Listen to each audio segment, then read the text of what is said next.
And what's going on, you guys? It's be your boy, Scotty by Nature TV, and we're here for a brand new episode of Yes for the Mess, you guys. It's been a minute since we did a Yes for the Mess. Y'all know what's been going on, okay?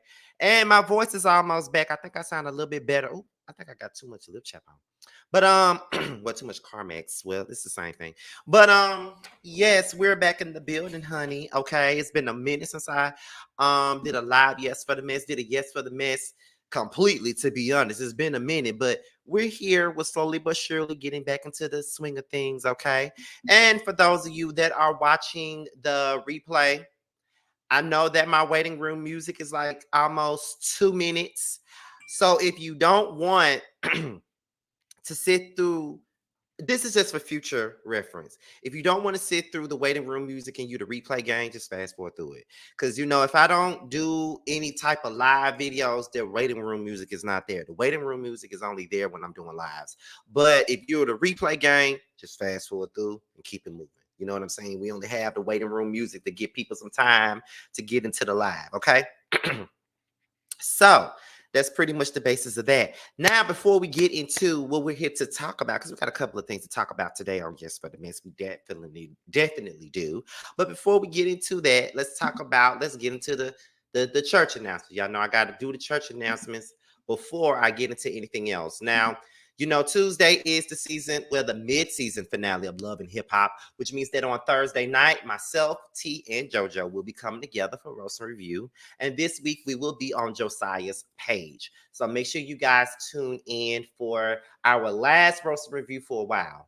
You know what I mean? We won't be doing Roast and Review for a little while, but make sure you guys tune in for that. And then Friday, Boys Night Out will be back for our third episode of Boys Night Out. You guys really been tuning in. Y'all really been enjoying the show since we've been back, and we really appreciate everything. I think everybody will be in attendance this Friday, because Jamar wasn't there this past week when we did it, but I think everybody will be in attendance this week. So make sure you guys tune in to that. All right. Let me put my phone on Do Not Disturb. Okay, because I don't want nobody to interrupt me at all. Okay, so that's pretty much all that we got for the church announcements. But one more thing that I'm going to bring up is that, once again, thank you guys for tuning in to my one-on-one. One-on-one is a brand new segment that I'm doing this fall. One-on-one is one of many. There's one-on-one, there's Who Was Wrong 3, and there's also Young, Fresh, and New 2. Okay, I got to reach out to all my people for Who Was Wrong 3 and Young, Fresh, and New 2. Okay. Y'all know what's been going on. I've been sick, and plus my friend was killed. So that's the reason why I haven't been able to do things the way I wanted to. But we're getting into it now. So there's a lot of new content that's coming to the platform all this fall. Okay. Now, the next episode of One-on-One will be live, of course, and it will be with none other than the Triple OG himself, Kevin Simmons of the Scorpion Show. We already talked on the phone last night. We discussed this. We're going to have an hour-long conversation talking about his past, his present, and what the future holds for the Scorpion Show. We'll be doing all that next Saturday, okay? And the link is already out there too. And the one-on-one playlist is also already out there. So make sure you guys go there, set up your reminders so you guys won't miss a damn thing when it comes down to me and Kevin. Okay. And this ain't the first time I worked with Kevin. I've worked with Kevin at least 3 times already. But yes, I'm very excited about that, because he is the reason why we're here. He's the reason why there is a Scotty by Nature TV. Okay. So thank you guys for supporting the one-on-one with Armand. I'm still on a high about that. Y'all know I was very happy about that, and y'all know that I'm a big fan of his. So I was very excited that he even accepted the invitation to come on my show. All right. So hey to everybody that's in the chat. So we're gonna go ahead and get into some things. Okay, we're about to go ahead and start this thing off right now. I had to talk to you guys. This has been a minute. Y'all know it's been a minute, and I've been through a lot, but we here. So let's go ahead and start with the first damn thing, the first story. Now, this has been something that has been, talked about quite a bit since I've been gone. This is a 7th grade teacher who recently went viral because he was questioning things in regards to his 7th grade students and why they're reading on the 4th grade level. And some of them are even reading even lower than that. So there was a video that he did that went viral. It was a TikTok that he did that went viral, of course. And everybody's been talking about it. So we're going to look at the video. And I think another teacher responded to him too. So we're going to look at both videos and then we're going to come back and I'm going to give y'all my commentary on it. I hope you guys don't mind it. So let's go ahead and get into the thing. Let's get into it, y'all. Talk about it. Can we please talk about it? Let's take a moment to discuss. Let's take a moment to debrief. Let's take a moment to unpack.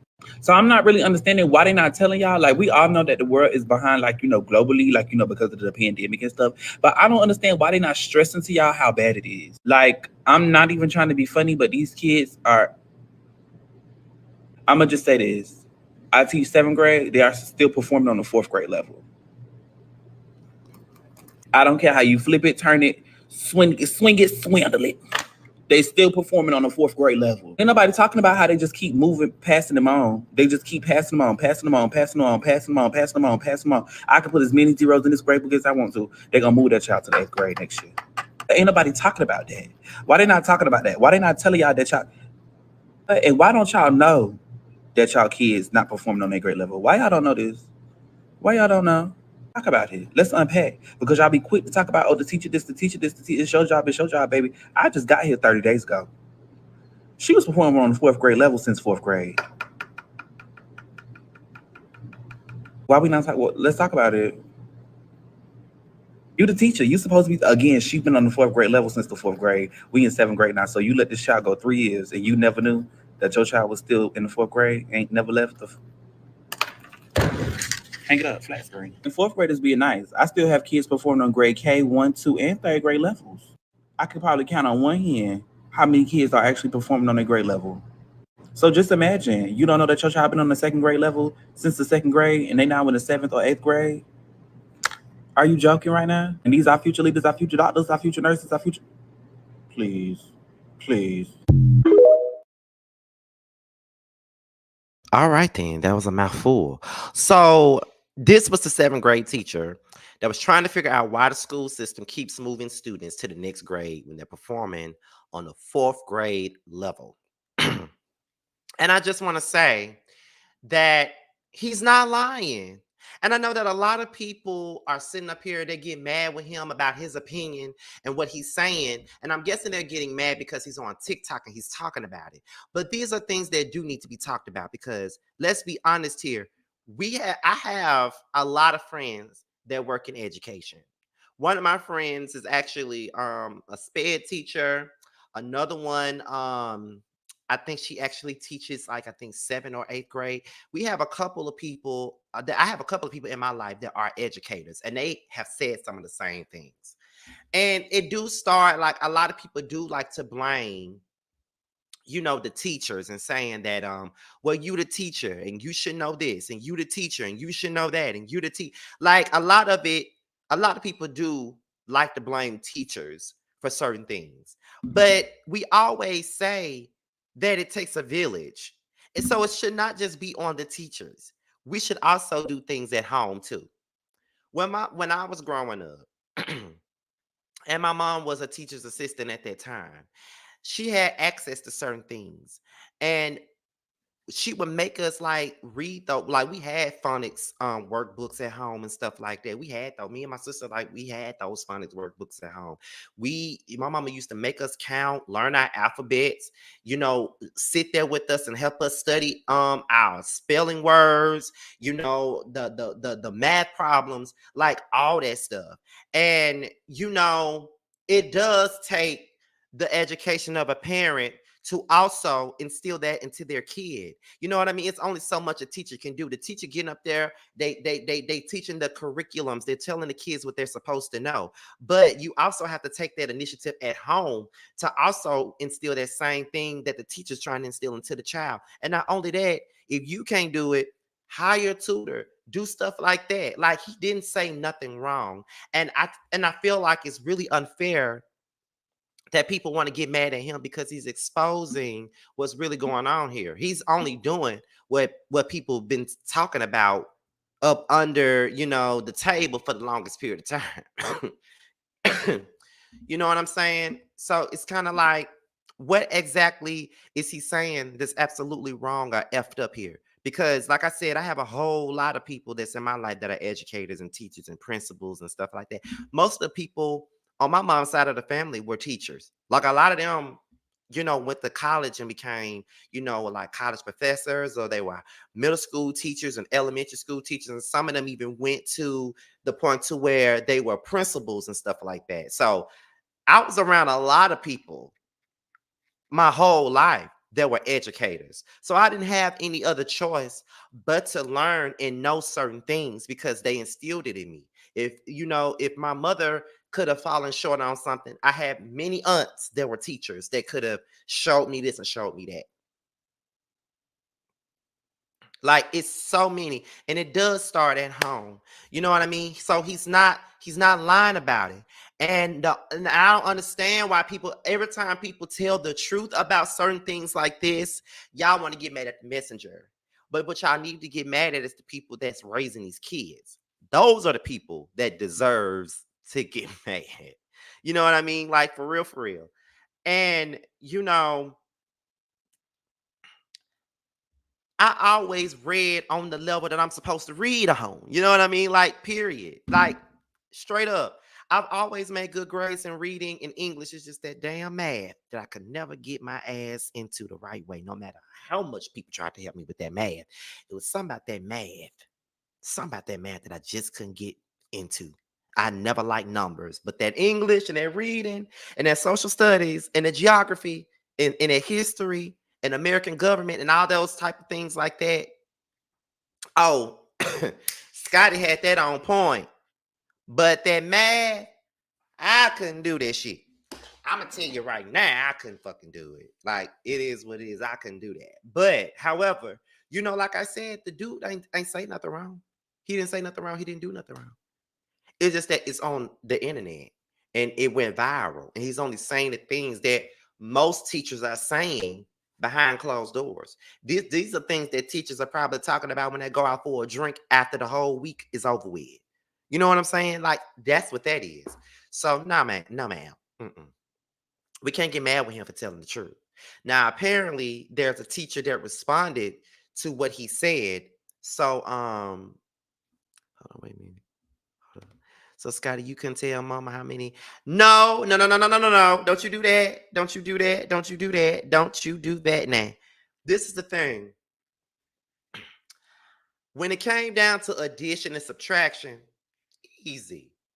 But it was that damn, and multiplication, easy. But them damn fractions and in division, and that was a struggle, baby. One of the reasons why I dropped the fuck out of college, because them damn that damn math, it just wasn't hitting it for me, and I was annoyed because I'm like, what I'm going to college for? It ain't got nothing to do with no damn math. So what the fuck am I taking a math class for? What the hell am I taking a math class for? I don't give a fuck about this. I'm in college for journalism. We don't. The, that's how I was feeling. So every time every year, then when I was in college, every year I would drop that math class every single year. I would sit there. I would sit there in that class and not know shit and be so mad. And maybe about a month or two after sitting there, knowing that I'm fucking up, I dropped that motherfucking class every fucking time. And after a while, I was like, you know what, Scotty? It's just not for me. It just ain't for me, period. Yes, algebra, like, I hated algebra. Oh my God. Like, I don't know how I made it out of high school sometimes. I hated algebra. I hated it. I hated the pre-algebra. I hated algebra 1. Geometry was all right. I ain't really had no problem with the geometry. Geometry was okay for the most part. It was all right. Probably based on the teacher that I had, because she was easy. Like, that mother was easy, to be honest. You know, I went to her for geometry and algebra 1. I think so. Yeah, I went to her for geometry and algebra 1. So yeah, she was kind of, you know. But then there's algebra 2.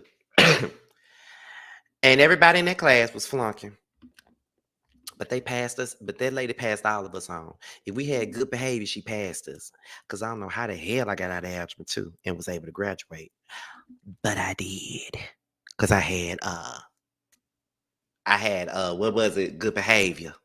Even though I was kind of a class clown in a sense in the 12th grade, but I still had good behavior. Like I tell jokes and shit in class and stuff like that, but I wasn't like a disrespectful type of person that was in the classroom and stuff like that. So that's probably how I got, out of there.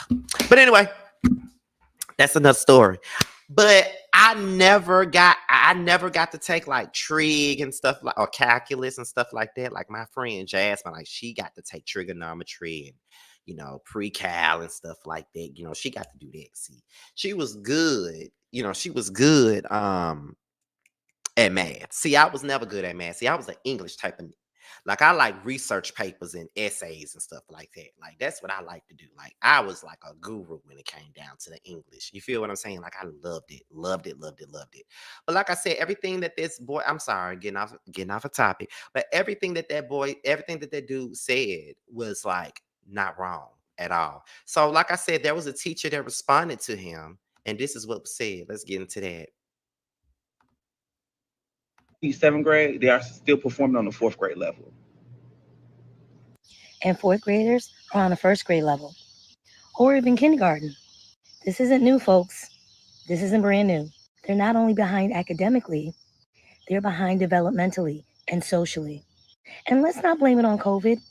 Please don't do that. Because they were behind in 2019, 2018, 2017, 2016, 2015, 2014, 2013, 2012, 2011. Shall I go on? And everybody knows. The parents know.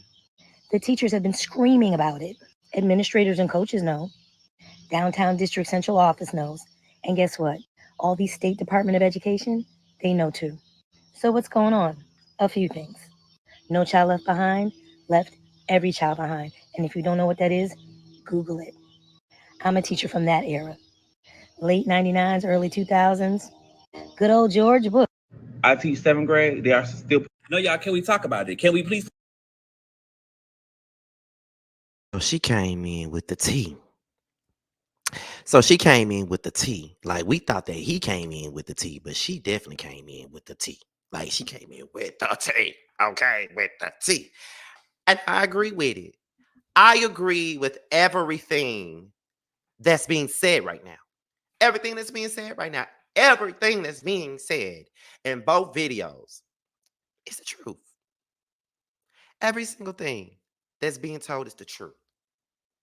But the problem and the issue is they blame it all on the damn teachers. It's always we're gonna blame the teachers for this. It's gonna always be the teachers' fault. We're gonna blame the teachers. We're gonna point the finger at them because they're the ones that's in the classroom, and that's what we're gonna do. We're gonna put the blame on them.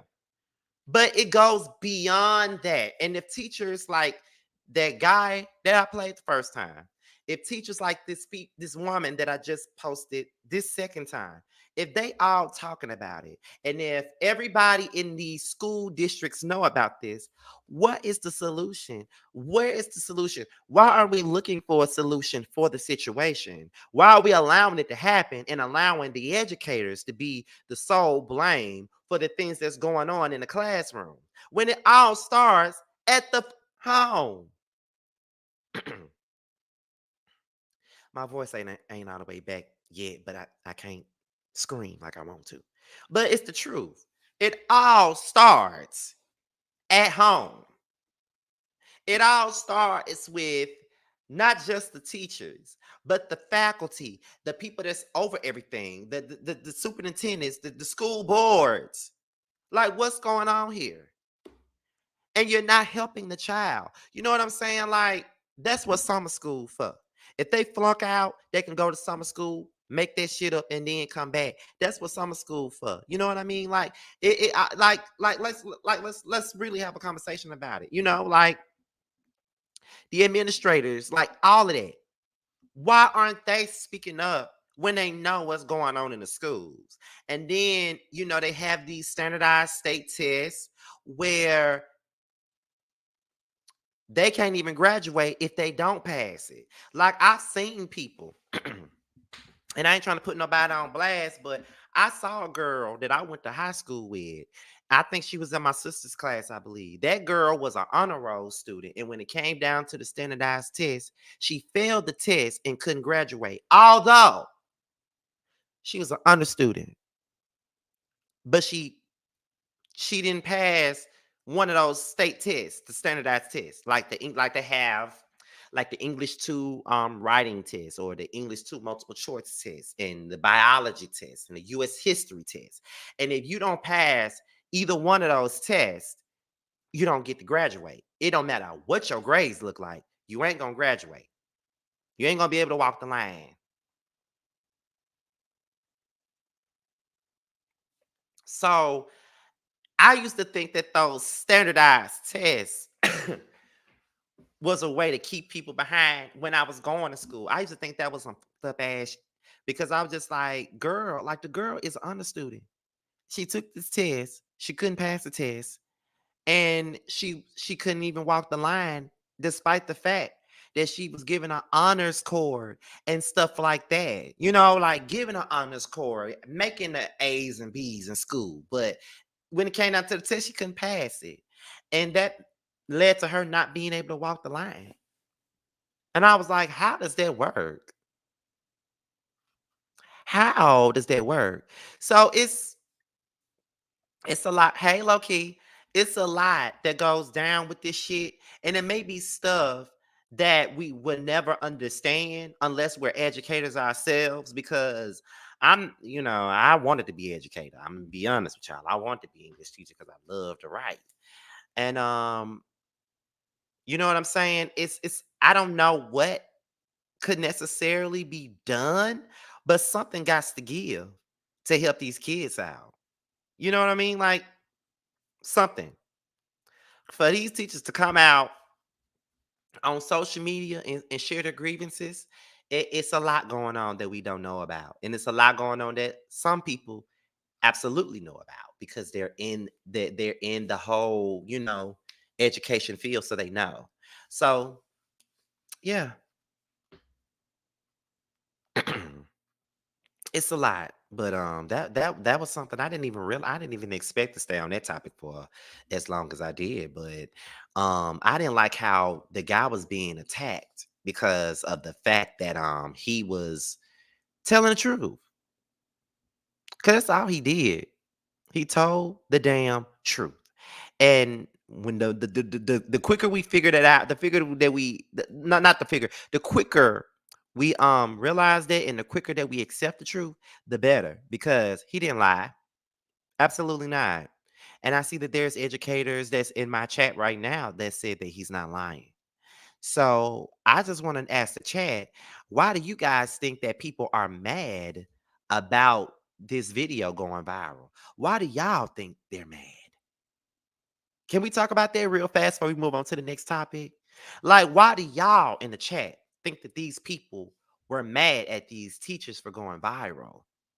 Talking about the kids. Because in my humble opinion, they ain't say nothing wrong.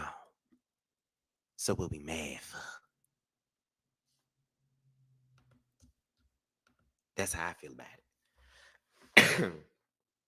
Let me look at the comments. They don't want to take accountability because no one likes to hear the truth because there is no accountability. The teacher was talking about them. The parents are not doing their job. And that's a role that's something that nobody wants to accept too. The fact that parents play a part in this as well. They don't want to talk about that. They don't want to talk about that. And it's time that we talk about that and really speak on the truth of the matter because it's the truth. Parents play a part in this. Let's see. Parents don't want to take accountability for the lacking at home. There's no parent handbook, just do better. That's true, Red Raven. A lot of parents lack education and the skills to raise productive children, and many don't want to be accountable.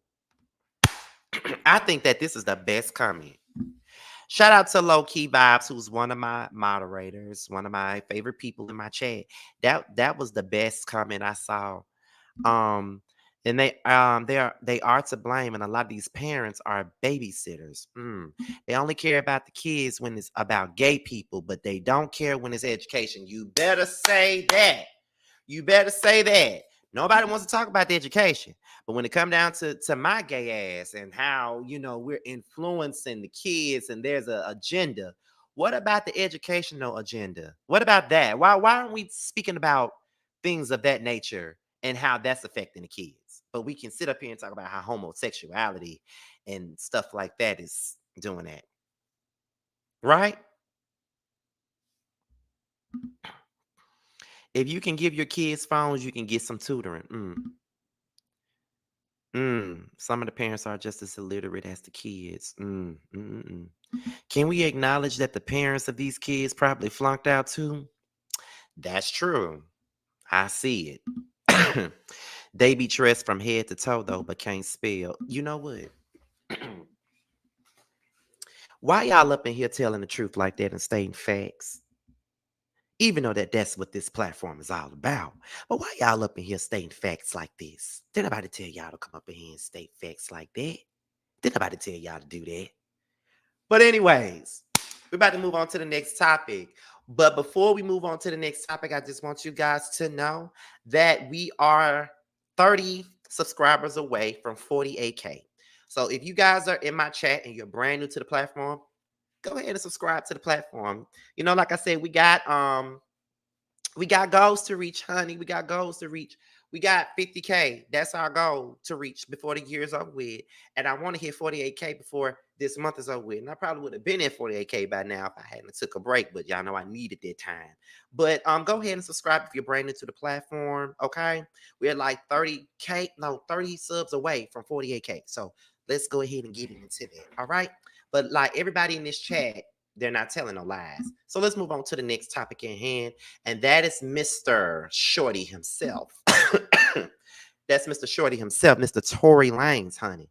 Okay, now they're saying that this is the situation with him. Now they're saying that Tory Lanez, standing at 5'3", is reportedly scared for his life and safety behind bars, a source says, honey. It's funny how he afraid for his life, honey. So this is what the neighborhood talk is saying, okay? So it's no secret that Tory Lanez is sitting in the slammer after being found guilty of shooting Megan Thee Stallion.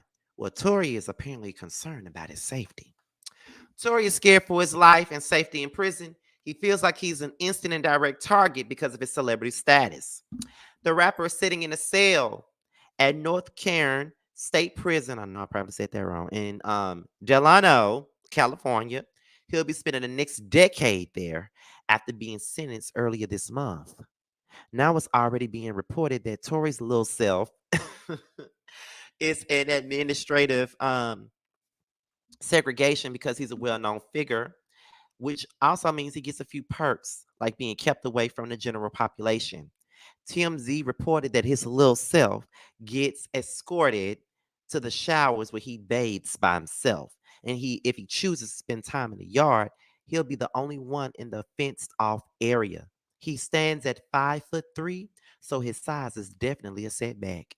The insider added he is housed with real hardcore criminals, M's, so he is really hoping that his lawyers will be able to continue to fight for his freedom while still maintaining his innocence. The whole thing is a mess. Child. So then we got Megan, Megan Cuniff. She says this is why protective custody exists. Someone who's been to prison 3 times told me CDC would never allow that dude to walk main line level 4 or 3 for sure. They would KILL him his first day on the yard. Cali is stacked with hitters and no other state is like it. Half of Cali State prison population cannot be around the other half. Basically, 2 dudes we talking about would be considered trophies to anyone doing real time down there. This writer is from the Pacific Northwest, okay? Yeah. And we supposed to feel bad for you? We don't. We don't, because you so afraid for your life now. You're afraid for your life, honey. But you wasn't afraid to harass Megan after you was accused of, doing what you did to her. You wasn't afraid then, and you thought it was funny. Here's the thing about this situation. Here's the thing about this situation. You didn't feel any kind of way, and you was out here maintaining your innocence, and you was out here talking about how you didn't do nothing, and you was out here bragging about sleeping with two best friends, and that is the reason why y'all in a situation that y'all are in right now and all that other good stuff. But at this particular point now, you in jail where you belong after you did that to that lady. And that lady been having to fight for her life ever since. And she's still fighting for her life even after you in jail. But you want motherfuckers to feel sorry for you because you in jail. No, they're not. Them dudes in jail, they're not gonna let you make it. They're not gonna let you make it after you done did that to that lady. They're not gonna let you make it. And you know they're not. That's why you feeling some type of way. That's why you get feels. That's why you doing all that. Now this actually absolutely just came up or whatever. Now, apparently, Tory Lanez is happy to be leaving county jail because he was being mistreated, and claims that he hasn't looked in the mirror in over a year. And talking about it don't spark no fear in his heart. Now, this is coming from the neighborhood talk, so let's get into that real quick. Where was it at again? There you go. 1 minute remaining. Hey, yo, umbrellas, man, what's good? I'm talking to you live from prison right now, man. I'm just happy to get out that bullshit county jail. They was hating on the young fly niggas, you heard?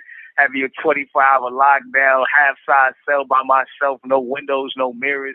Nigga ain't even seen himself in a whole year, yo. But with all them disadvantages against me, my head has always been held high, man. And I want y'all to know I'm in great spirits. My drive and my ambition is growing stronger and stronger every day. And I'm so proud of how y'all been moving in my support, man. I know this feels like a scary time, but don't be afraid, man. This shit don't spark no fear in my heart at all. In fact, I'm more prepared than ever. The music, the videos, and all the projects you wanted, they all ready to drop. So let's just start with the one that we want most, the Alone in Crime Deluxe. You have 1 minute remaining. Hey, yo, umbrellas, man, what's good? Okay, first of all, who calls their fans the umbrellas? First of all, can somebody, the umbrellas?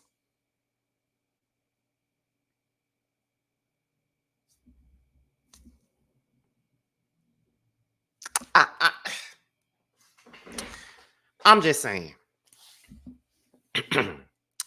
Number two, why are you so arrogant? And why are you so enthused and think that you really about to get out of jail? You not going nowhere. You not going nowhere. That's just like me saying I'm a fucking woman. You're not going nowhere. It's never gonna happen. And you need to get over yourself. You did the crime, so do the time. You know what I mean? Like, do that. I don't understand. I'm just like, are you serious right now? Like, get the fuck out of here. You're not going nowhere. It ain't happening for you. It ain't happening for you. Just like I said, just like me getting some coochie ain't never happening for me. Like, no, it's never gonna happen. Now that is a lie because I've already topped. So that's a lie. That actually happened. I actually topped. I topped, and that dude actually enjoyed my meat. So, get into that. Get into that as I throw back my weave. Get into that, okay? Get into it. I told y'all. Scotty does not have any labels, honey. I like what like me. If a bottom like me, I like the bottom, okay? If the top like me, I like the top.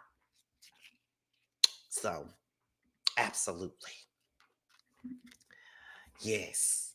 All right. And this ain't got nothing to do with nothing I do in my bedroom. Because don't nobody want to know that. Nobody wants to know that. I just said something because Polar came into my chat trying to do me, not knowing that I do the job. Okay. But anyway, but I'm just saying, am I supposed to feel sorry for Tory Lanez? I can't. I can't, and I won't feel sorry for him. Like, that's how I feel. And I did not know that Tory Lanez was so popular because I only know one song by Tory Lanez. I'm just saying, like, I only know one song by Tory Lanez, and that's that song that he sampled from Brownstone. Okay, like, period. You know what I mean? So, that's just what it is. I just don't do that. I just don't do that. So, I don't care, and we can move on to the very next thing. Okay. So the next topic at hand, the next topic at hand is Mr. Usher. Okay, Mr. Usher, Mr. Usher, Mr. Usher, Mr. Usher. Okay, now apparently Usher is going to perform at the Super Bowl halftime show. He's going to be performing there.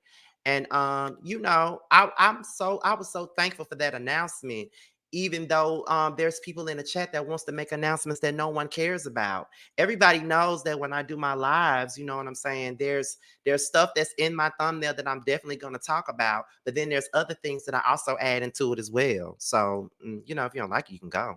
It is what it is. But you know anyway, Usher is going to perform, and I'm very excited about that, due to the fact that he's been I don't know. It may just be me, but I feel like Usher is slept on. I don't know. He probably does get all of his flowers, so to speak, but to me, I think he slept on. And I think that he should have been performed at the halftime show a long time ago. Like, he should have been, performed at the halftime show. Like, Usher got hits on top of hits. And I feel like Mary J. Blige, Usher really doesn't have anybody in the game that could really go up against him, to be honest. Like, I know when he was coming up, you had people like Genuine, or you had people like Case, or you had people, like that. But he outdid everybody he came up with. So a lot of the times I do be feeling like people be playing with him and stuff like that. You know what I'm saying? Like, people really be playing with him and stuff. But to be honest, it's like, what's really going on here? You know what I'm saying? And people need to give him his flowers. You know what I mean? Like, I personally want to go see Usher in concert. I never there's a lot of my favorites that I haven't seen in concert because they don't never come here. They don't never come to Mississippi. But now that I travel so much, I could just go to Atlanta, which is gonna be my stomping ground soon. Okay, I can't wait for the time I move. But yeah, that's what it be. And I feel like he do get slept on. But I'm excited because I want to know what he's going to perform. And I think I got some stuff in mind that I think that he's probably going to perform. Like, let's start off with and I can't sing right now because I'm still coughing up this shit. So I can't really sing like I want to.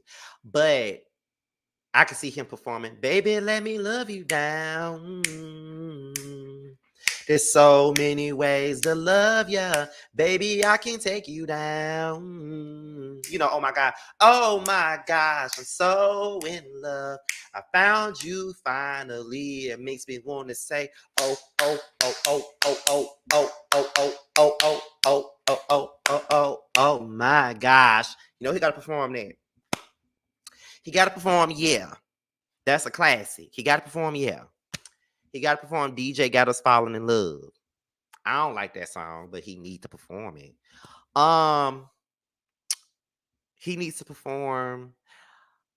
Do they let them perform like ballads and stuff, because he got so many things he can perform, like Love in His Club, You Don't Have to Call, You Got It Bad, You Remind Me, you know, My Way, Nice and Slow, Think of You, Just Call Me the Mac, You Make Me Wanna, Can You Help Me, Burn, Confessions, My Boo, Bad Girl, Caught Up. I'd even say perform Superstar, and that wasn't even no damn single. Um, Daddy's Home, Little Freak with Nicki Minaj. You know, it's a lot of songs that he can climax. You see, I'm just naming shit. I would be happy if he performed something like Good Kisser, because I feel like that song is a underrated song by Usher. I love Good Kisser. The devil is a lie. You make me want to tap out every time. The pretty lips leave me so inspired. I'll be glad when I get my singing voice back, because y'all know I was singing. Because she's such a good kisser. Got lipstick on my lip. But yeah, I love that song, y'all. I love that song. I love that song. Like I am so excited about this, because y'all know I don't give a fuck about no football game. Y'all know I don't give a fuck about no football game. I just want to see the show. And Usher is a good candidate, and I'm glad that he's performing. So I'm definitely looking forward to the Super Bowl at this point, since he is going to be the one that is going to be performing. So shout out to Usher. Now we're about to get into the topics that's actually in a thumbnail that Miss Stein was mad about not seeing. So we're going to start it off with Mr. Drake and Charlamagne, honey. The girls are fighting, baby. The girls are fighting, honey. They are fighting, all right? Now, apparently, Drake felt some type of way about some things that Charlamagne had said about him on the Breakfast Club. And you know, he feels like he's being, you know, I guess he feel like he's being picked on by Charlamagne. I mean, I don't know, but Charlamagne talk about everybody, so I don't understand why he would even feel any kind of way about any damn thing. Okay, but apparently it has something to do with the song that he put out with SZA that Charlamagne claimed that didn't nobody care about. So we're gonna go ahead and get into what he said on Instagram. Okay, now this is what was said here. It said, "Oop!" Now Drake goes off. Drake goes off on Charlamagne the Queen after Charlamagne said that nobody cared about his song with Scissors and calls him an off-brand Morris Chestnut. Now, please don't do Morris Chestnut like that. Please don't do it like that. Please don't. Like, So this is what Drake said. "Are you okay, Leonard? You kind of weirding me out, G. Like you really obsessed with me or something for years. Like you look in the mirror and wish you saw my reflection type. Whatever you got to do, let it out. I'm sure your 435 loyal fans will stand by you, you fucking goof." Okay. And then he posted that. And then he said, "In deep thought about how you the off-brand Morris Chestnut." Let's get into the next. Then he posted that picture. Charlamagne, that shit don't look too bad in that picture. Gonna be fine. Drake put out a song last Friday and nobody cared. What was the song? The Drake and SZA record. No, people, that just dropped and people do like it. Came out last Friday. And it came out last Friday and people just started talking about the lyrics yesterday. Because I saw people, you know, posting about how he said something about whips and chains. You get whipped and chains like an African slave or something like that. And I remember I'm in the group chat and I'm like, damn, Drake put out this record Friday and people just get into the lyrics on a Monday? I mean, that's not Drake. Like, he's going to be fine regardless. I just think that, you know, it's also when you think about, you look at the album cover and you hear the title For All My Dogs, I think we was looking for something a little bit more harder, a little bit more aggressive. Let's see what happens. This slow joint with SZA. Let's see what happens. He's bringing the old Drake back, though. Is this old Drake, Alex? You a Drake fan? Yeah. What scares me, and it's not a scare because Drake's going to be fine. Drake put out a song last Friday. Now, what I will say is that I mean, I don't care about Drake. If we being real, I don't give a fuck about Drake. I haven't cared about Drake since I got my eyes on you. Like that's the last time I cared about Drake. If we're being honest, like I don't care about Drake, so I didn't even give a fuck about this song that he got out with SZA. If we're being honest here, you know. But Charlamagne is doing what he normally does. And that's critique the shit that's coming out on the radio. He is in radio. That's what they do. I mean, here's the thing. If we're gonna sit up here and we're gonna talk about Cardi B and how she was all sensitive about Joe Budden and how he didn't like bungos, why are we sitting up here acting like Drake not being sensitive about what Charlamagne is saying about Drake? Now, I'm not gonna sit up here and act like there weren't people that were anticipating the record, because I may not care about Drake nor SZA, but there are a lot of people that do. And there was a lot of people that was anticipating the song. There was a lot of people that wanted to hear the record. There's a lot of people that was ready for the song to actually drop. So there are people that were very excited to hear the record. You know what I mean? But if Charlamagne don't like the song, then he don't like the motherfucking song. And Drake, for you to sit up here and talk about somebody being low-key obsessed, are you obsessed with Megan Thee Stallion? Because you always find your way to say something about her. Like, what's your beef with her? Okay. Because you're lucky I was on break last week and I didn't drag your high yellow ass about about you shading her last week. Okay, even though the people said that you weren't shading her, but I still feel like you was. But whatever. You know what I'm saying? But however, whatever. Thank you, low key. They all obsessed with Megan. And I know this ain't got nothing to do with Megan. And shout out to the 300 people that's in my chat right now. I know this ain't got nothing to do with Megan. I know it don't. But they are obsessed with Megan. You know what I mean? Like, they are. They find any reason to say something about Megan. And I really be wanting to know, what is the problem? What is the issue? What we mad about? What are we talking about? So this is like they said, this is some light skin shit. This some light skin shit. You and your feelings. And about this talking about your motherfucking song. And that's just it. You and your damn feelings. The same way Cardi B was in hers, because Joe Budden said that bungos was trash.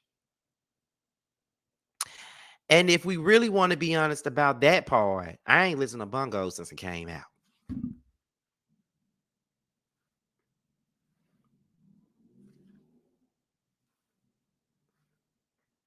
And this is coming from somebody that is a big ass Megan Thee Stallion fan, and I ain't listened to Bungo since it came out.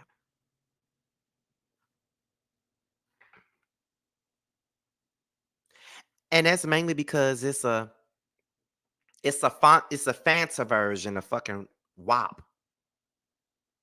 That's what it is. You know, the drink Fanta, it's a Fanta version of WAP. That's what this is. So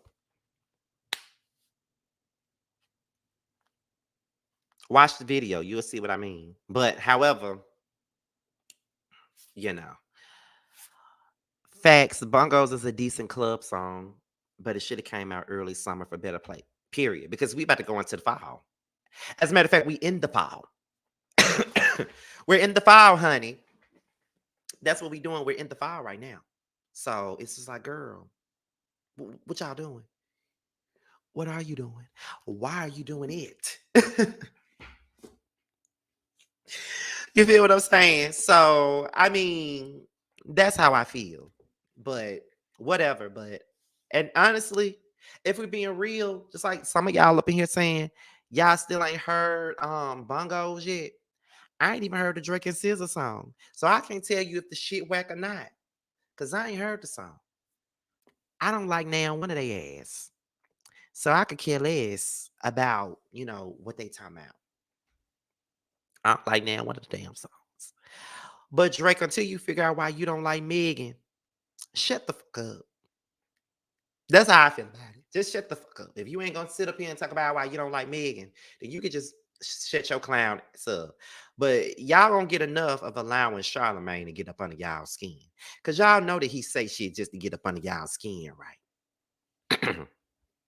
Y'all know that. He say stuff because he know y'all gonna get mad. And he know that. He knows that. He know y'all gonna get mad. He know y'all gonna feel a way about it. And that is the reason why he says the things that he says. He know what he doing. He know y'all don't like him. He know that whatever he say is gonna get y'all go and y'all gonna respond. And then y'all gonna get y'all ass on social media and then it's gonna be all over the blogs. He know exactly what he doing. And y'all be feeding right on into this shit. Every motherfucking time y'all feed right into it. Y'all know Charlamagne a troll. Y'all know that. So why do y'all keep giving him what he wants? He know what he doing. I can't say that enough. He know exactly what the fuck he doing. And so do y'all. But y'all still get him what he wants. And that's just that on that. Thank you, Sharice. Thank you to all of my moms that's in the building, honey. Okay, Loki said Drake is a petty Betty. But he's starting to become unlikable. Starting. I've been saying he a bitch. Been saying he a bitch. Been saying it. Been saying it. Been saying it. Been saying it. Been saying it. I've been saying it for a while now. But don't nobody want to hear what Scotty got to say. Because when Scotty say something about these favorites and stuff like that, people get up in their feelings and stuff, getting up in their Fruit of the Loom draws and want to get mad because I said something about their favorite. I didn't say nothing that's out of the ordinary. Drake is a bitch. I've been saying it. And y'all been mad at me for saying it. He been unlikable. He been a bitch made ass. Been that. Been it. But like I said, but like I've been saying though, Drake want to be a bad bitch so bad that it don't make no sense. Like he want to be a bad bitch so motherfucking bad that it don't make no sense. And these women out here that love him so much be making him feel like he a bad bitch. Go ahead, Betty. Go ahead, girl. Let the girls know you a bad bitch, Drake. Look, y'all, I don't like Drake. I don't like Drake. I don't even see his appeal. Because I'm just going to be real with y'all. Every time I see Drake, this is what I think about when I see Drake. And for those of you who grew up in the same era as me know what I'm talking about. When I look at Drake, I think of whatever it takes. I know I can make it through. If I hold out, I know I can make it through. Be the best that. Oh, I wish I had all my voice. Oh my God. Y'all know the Grassy was the shit, honey. Y'all know the Grassy was everything. Every time I see Drake, that's what I think about. Anyway, we can move on, honey. We can move on to the next thing. And that is Miss K. Michelle, who got a new album out. Don't y'all be sleeping on Miss K. Michelle. She got a new album out and it's actually pretty good. It's not better than the last album out. I will say that. But her album is actually pretty good. But we're going to be talking about Miss K. Michelle, Memphitz, and Miss Toya Johnson, okay? Now, I don't know if you guys know this or not, but y'all know that singer Tank is my man crush every day. Y'all know this. And you know that he has a podcast called the R&B Money Podcast. It comes on every Saturday morning. And K. Michelle recently did an episode of the podcast or whatnot. He definitely did. Well, she definitely did. And she was talking about her past and talking about her going into her record deal and everything that she went through. And Toya Memphitz came up. So we're going to go ahead and get into what she said in regards to that. Okay. Wait a minute. Let's see. I love Tank. He got a little sugar in it too. Listen, the fact that he likes his salad toss gives me more reason to want to toss his. I love Tank. Oh my God. But this ain't got nothing to do with me and what I want from Tank. Let's go ahead and get into this situation. We're going to play it. We're going to play it for y'all. Let's get into it. Was still holding me and then hit me, and then he was cheating on me with Toya.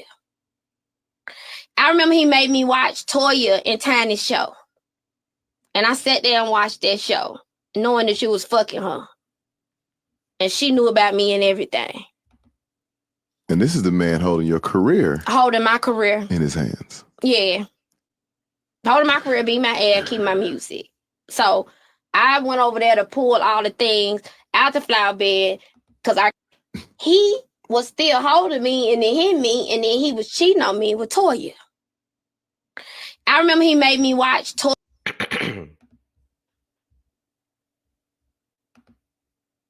Now, as y'all can see, that's K Michelle on R&B, on the R&B Money podcast, honey. And she basically talked about how Memphitz was trash to her. Like how he was holding her back, holding her career hostage, all the while sleeping with Toya Wright while she was with him. And he made her watch the Tiny and Toya show, knowing that he was fucking her and that she knew about him. And that she knew about K. Now, this is coming from a person that's been a K fan from the very beginning. I ain't talking about no damn Love and Hip Hop K. I'm talking about the K that was actually on Jive Records. That's the K that I was a fan of, okay? Like from the jump, period, okay? I knew this. If you've been following K Michelle from the very beginning, then you know that. You know that. That was very true. K Michelle was with Toya. No, K Michelle was with Memphitz first. K Michelle dated Memphitz first. When she first signed to Jive Records, I think she signed to Jive around like 2007, 2008. The relationship between her and Memphitz ended in 2009. And she actually spoke about that on her What's the 901 mixtape. She did it on the outro. Goes to show you how big of a fan I am, honey. Okay, a big ass fan. Big fan. And she was speaking about her story in regards to him putting hands on her and all that stuff, even back then. And that's why I used to get so irritated and so agitated when people would say, well, why did she wait till she got on Love and Hip Hop to tell her story? That's not what she did. She was talking about this long before she got the Love and Hip Hop. She was talking about this before people even knew her widely. Like she was talking about this shit back in 2009. No. Toya was not way after that at all. He even said that he was talking to Toya in a recent interview that he did. And I think I covered that interview about a month or so ago. He even said that while he was with Kay, him and Toya became friends. And they was talking during that time, like texting each other, Toya was complaining about her relationship. He was complaining about his relationship with Kay. No, that wasn't way after nothing, honey. That been going on. He even said it himself. So this been going on. There was a little bit of overlapping. It was. And y'all even know the singer Dondria, when her and Kate Michelle used to be really, really good friends, and they went and vandalized his house. Okay, period. So there was a whole lot going on with that. And then the thing about it is, there go the people in the not in my comments, but comments in the blogs talking about, oh, there she goes. She's still talking about it. I don't think she's over it yet or whatever. And I'm like, why y'all keep on telling her to get over everything all the time? Why y'all love to do that? Like, why y'all always, when it come down to her talking about things that has already happened to her already, y'all be so quick to be like, oh, she need to get over it. Why does she need to get over any damn thing? It's a part of her story. She got to talk about it. If she's going to talk about her life and talk about the things that she went through already, then Toya and Memphitz is a part of her story. So she's going to talk about it. Like, why do y'all get so upset? Not y'all, but why do people get mad when Kay speak her truth? But people can get up here and speak their truth anytime they want to. Like, people praise Summer Walker for making albums about her baby daddy and her relationships and stuff like that. But when Kay does the same thing, it's a problem. And I don't understand it. And yes, I am a K Michelle apologist.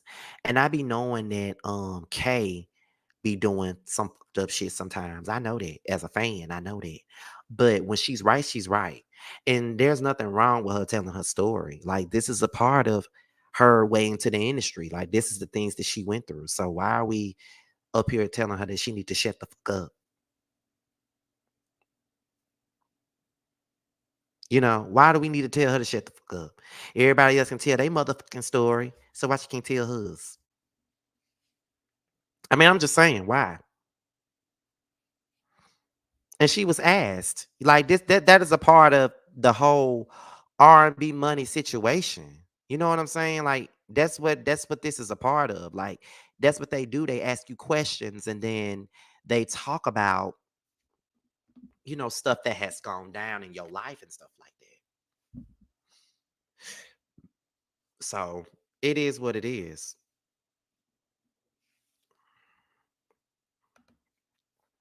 K. Michelle has a right to speak up like she does. She does. She got every right to speak her piece, regardless of how one may feel about her as a person.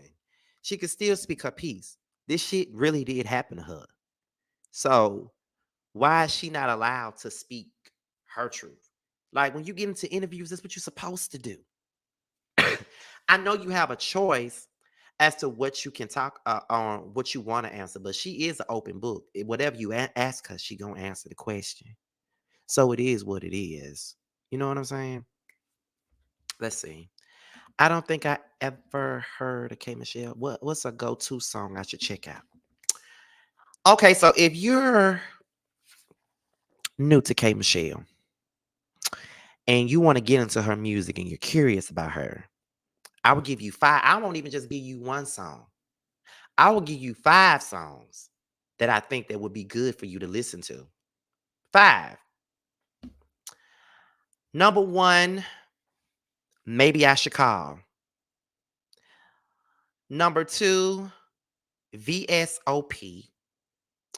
Number 3, Can't Raise a Man. Number 4, let me pick a mixtape song. Let me pick a mixtape song. What's a mixtape song I could pick? Somebody said Where They Do That at. Where They Do That when she's not the actual song Where They Do That, but the song with but the version of her sitting on top of the piano singing it. That's the version you need to hear, because that's what really got me into K. Michelle. And the 5th song, Love 'Em All. Love 'Em All. So you got Maybe I Should Call, VSOP, Can't Raise a Man, Where They Do That at, live version, and Love 'Em All. Them the 5. Them the 5 right there. All right, and then there's a lot of songs that you can go to because there's people putting songs in the chat right now. Like K. Michelle got a catalog, okay? Like she got a catalog. And that's just what it is. So we can move on to the next thing. Love and hip hop tea. So now we're getting to Momma D and Bambi, honey. Now, Bambi says that she's about to sue Momma D for defamation of character because she said that Momma D lied on her, saying that she lied about her age when she got arrested. So we're about to go ahead and get into that. Let's take a listen or a look at that. Let's take a look. It's gonna say it's gonna catch up. Yeah, baby. it's not a good thing. Well, how old are you? Let's not talk about that right here, because we've been having some issues with. I know you ain't really been watching all this stuff. I don't. But people have been like going. Okay, my mother-in-law, right? Mm-hmm. I'm suing her for defamation of character because she just literally said 2 days ago that I used the fake ID when I went to jail and gave them the wrong age, and she's just making a big thing out of. So yeah, let's just Okay. Yeah, I know that's a lot to. I just can't we all get along? No, we cannot, ma'am. Okay. We are suing people. Not a good thing. I was gonna say it's gonna catch up. Yeah, baby. it's not a good thing. What? Guards, lock the gates. They've been arrested. Oh my God, along the line with the other things. And oh my God, y'all, do you know she used her fake ID saying that she was 37 when she got booked? Yeah, see, she's still lying again. And I have the receipts. She's still trying to show them folk at the jail she 37. Ain't that something? Still lying. So obviously Erica Mena and Bambi, that her down there. Her down there. No went to swinging. She better pray that somebody didn't get hurt, because you know they suing celebrities, honey, silver suits, honey. And you know she cannot afford to get, because she didn't pay her divorce lawyer. Did y'all know that? That lady won't even give her no conversation. She ain't finished paying her. Girl, don't ever send Carly Red for me to give me no paperwork, girl. Okay? Good. Guards, lock the gates. They've been arrested. Oh my God, along the line with the other.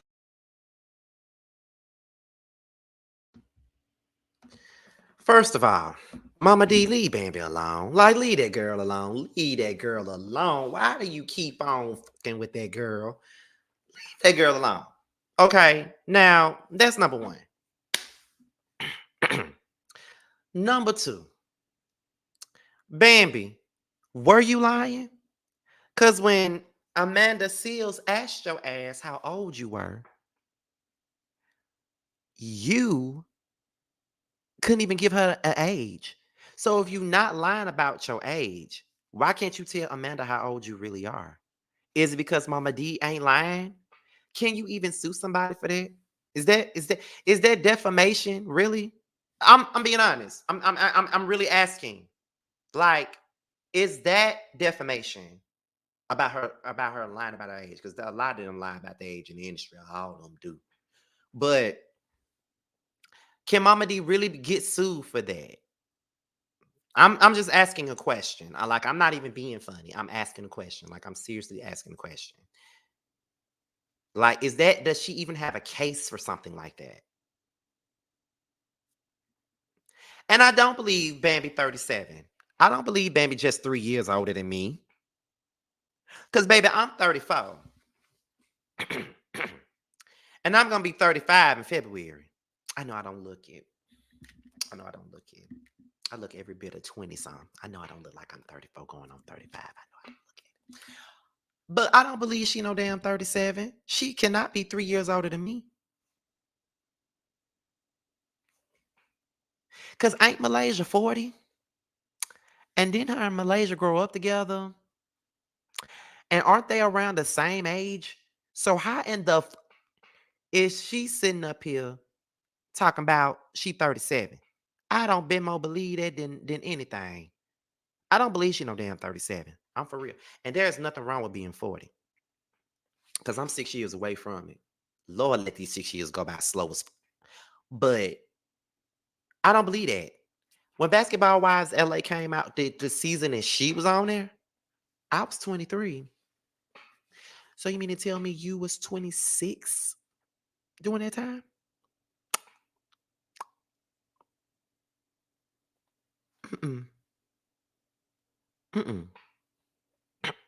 No, Bambi, you need to stop. Stop, because you know you're not 3 years older than me. If you 37, then I'm 31. And we know that ain't true. I just had my 15-year class reunion last October. We know I'm not no damn 31. So, girl, what? What the hook?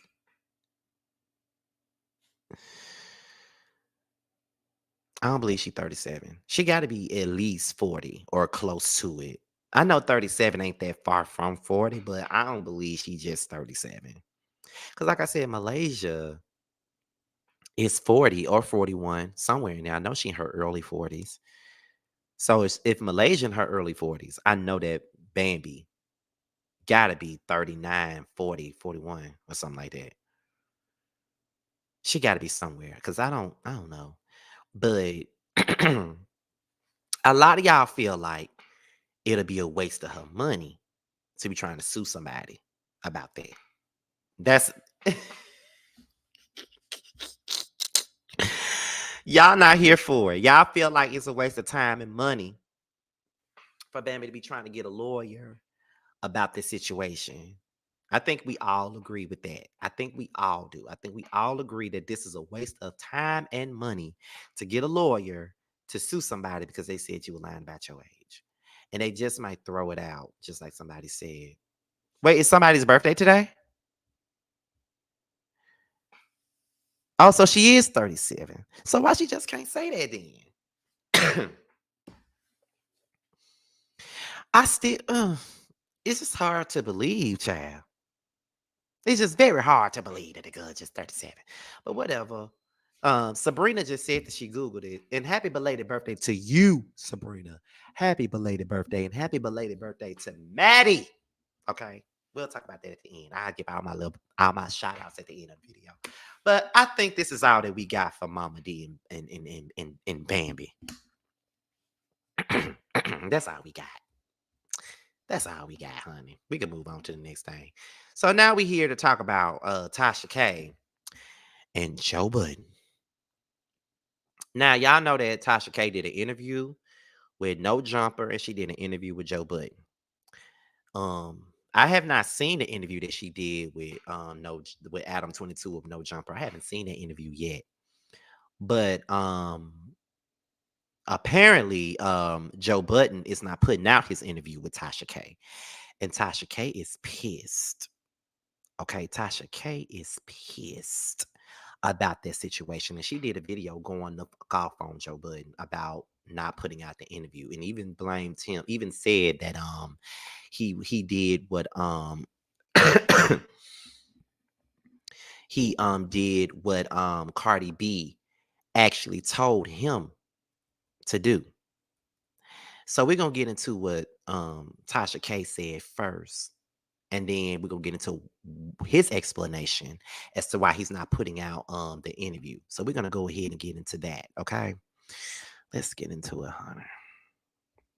Let's get into it. Now I want y'all to clip this.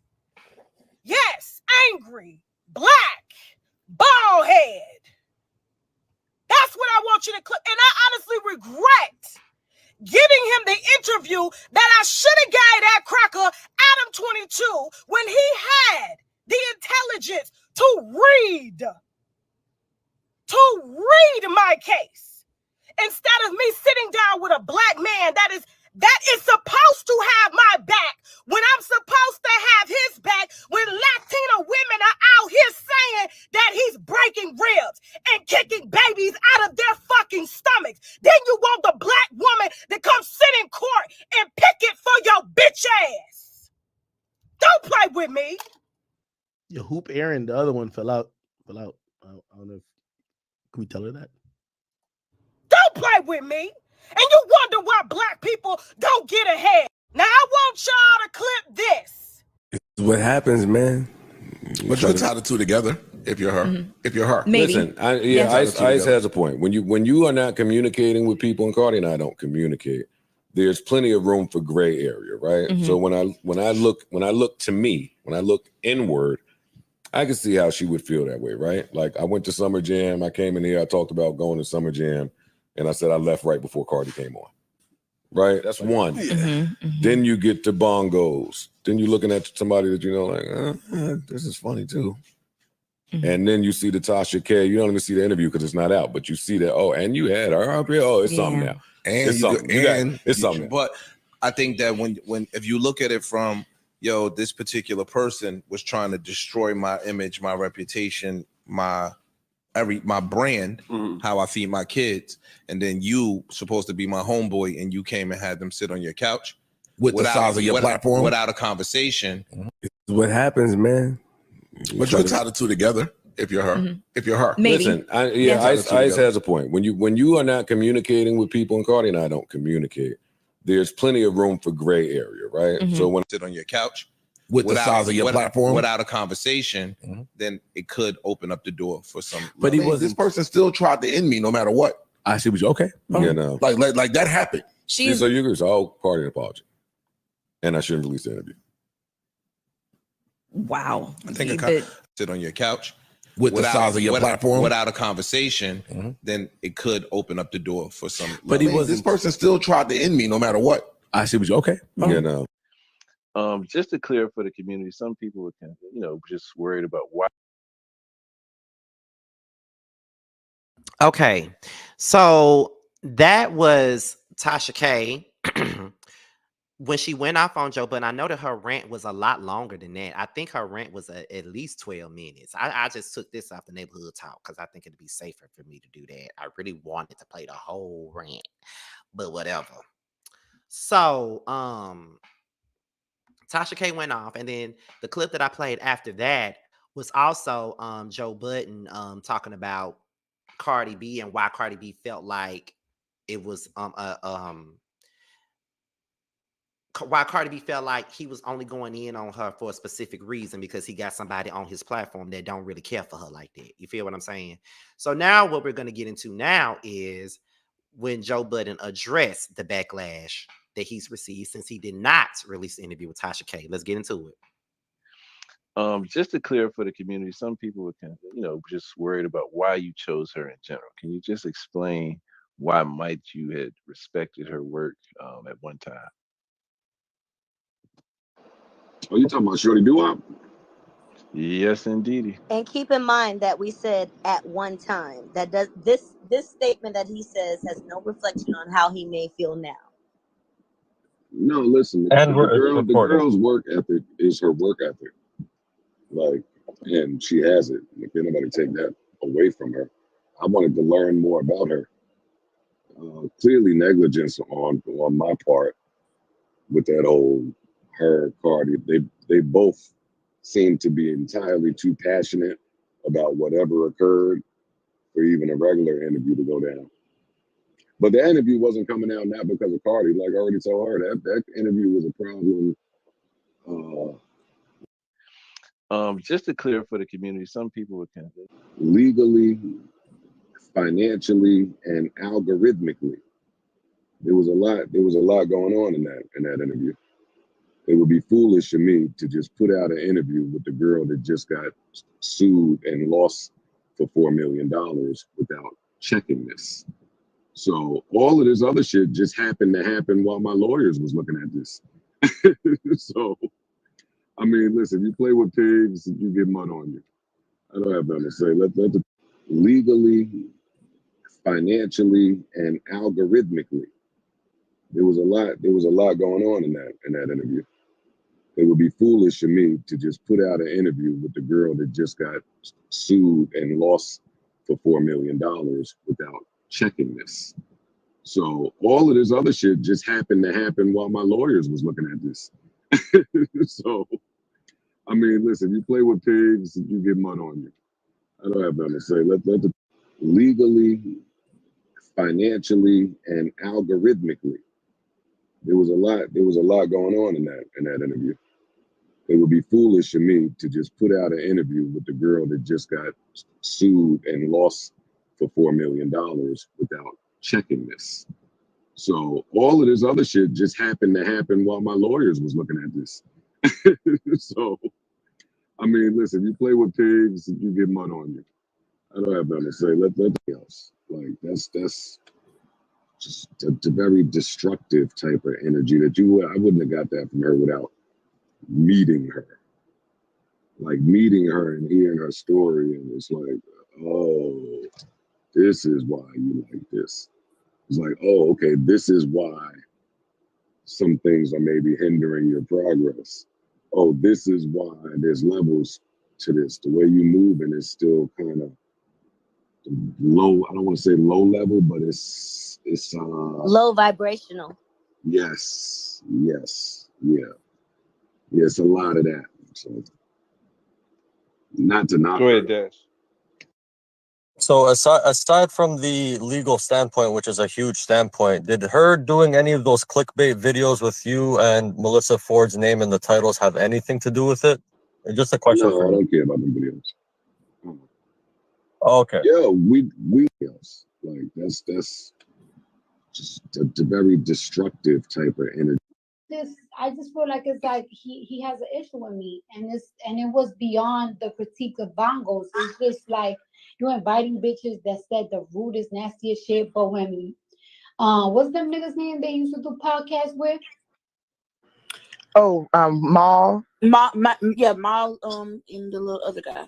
Yeah, when Maya and Rory say we fuck shit about you or lies about you, you get so defensive. You want to clear it up. You came at Taxstone because Taxstone says something about you. You want to clear it up, and you expect people to understand you, and you expect people to take your side. But I had to go to court. I had to go to court because this woman, like, it's beyond saying that I had herpes, right? Like, come on now, like, it's beyond saying I had Right. herpes. Like, this woman tried to run a I drug men campaign. Yeah. She paid Yeah. men to say that I drugged them and raped them. She claimed that my dad. I just feel like it's like he. Okay, so that is the whole shebang with Tasha K and Joe Budden. Now, one could say, why would you interview her in the first place? That's number one. Like, how did the interview even come about, and why would you interview her in the first place? You feel what I'm saying? Like, why? That's number one. Number two, y'all did the interview. You knew that the interview was going to come out.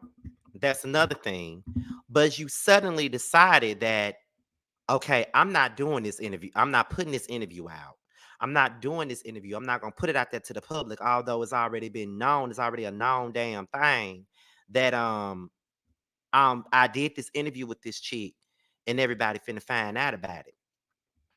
And now that it's coming out that that I did it with her, and that one of these stars by the name of Cardi B is feeling a way about me because I said something about her damn song.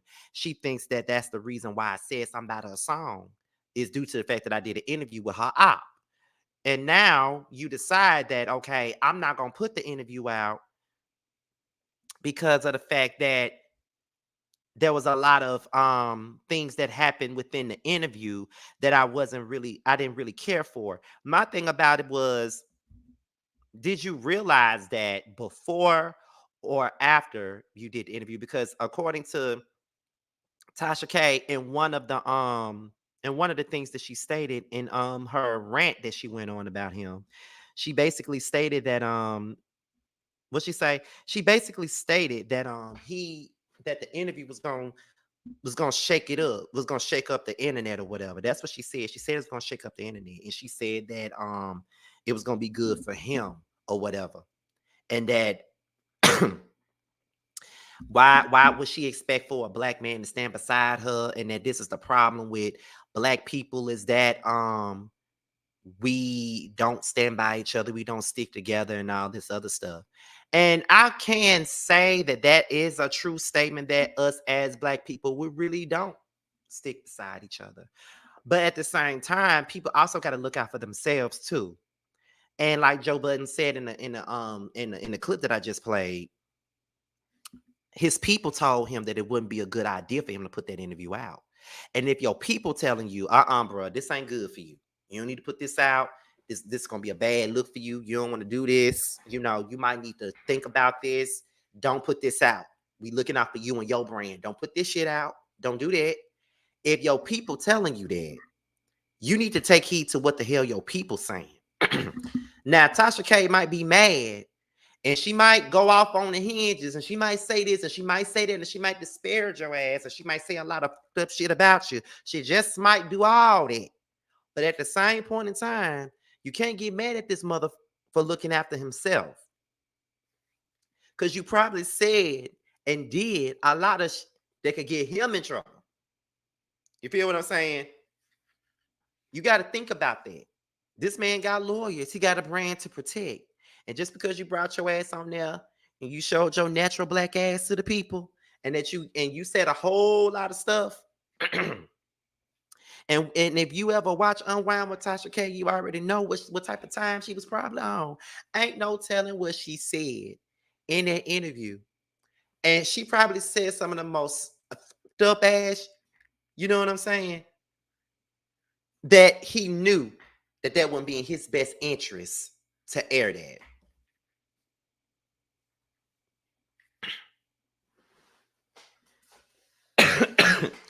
And that's just it. I want to know what y'all think in the comments, though. Do y'all think that Joe Budden was wrong for not putting out the interview with Tasha? Do y'all think that he was wrong? Do y'all think that there was a way that he still could have aired this interview? He could have edited out certain things about this interview. He could have edited some things out. Or he could have just left it as was and still put it out there. Like, I want to know what y'all think in the comments, because I'm going to put the comments up here. and so y'all can have a voice, because I love to, involve y'all in the stories and in the lives that we do about, celebrity gossip and stuff like that. I really want to know what y'all think. I really do. Let me see. Somebody said absolutely not. Business is business, and Tasha K is taking it personal. She's egregious and evil. It's literally embedded in her. Well, damn. No. Okay. Joe don't want no lawsuit. He's scared of Cardi. He was saving him and Tasha K from another lawsuit. This is the first thing that he's done right in a while. No, Tasha thought she can go on his platform and drag Cardi, and she was wrong. Well, how she be going in, they might not have been able to edit the video. She say a lot of stuff. That's true too. Tasha probably said some stuff, so I wouldn't have put it up there. Now I have to think. No, I have to think there's some people that you need to leave them where they at. It's his podcast. If he didn't want to release it, it's his prerogative. I don't like neither one of them. So I think he could have had legal liability and have been drugged into the defamation suit. I have nothing else for Tasha. No, I think he could have. I think he made a good last minute call. Joe is protecting himself because, like Tasha K, he ain't got it. We all know that Tasha K is uneditable. There would be no interview left. So I see a lot of y'all are agreeing with the fact that he decided to not air it.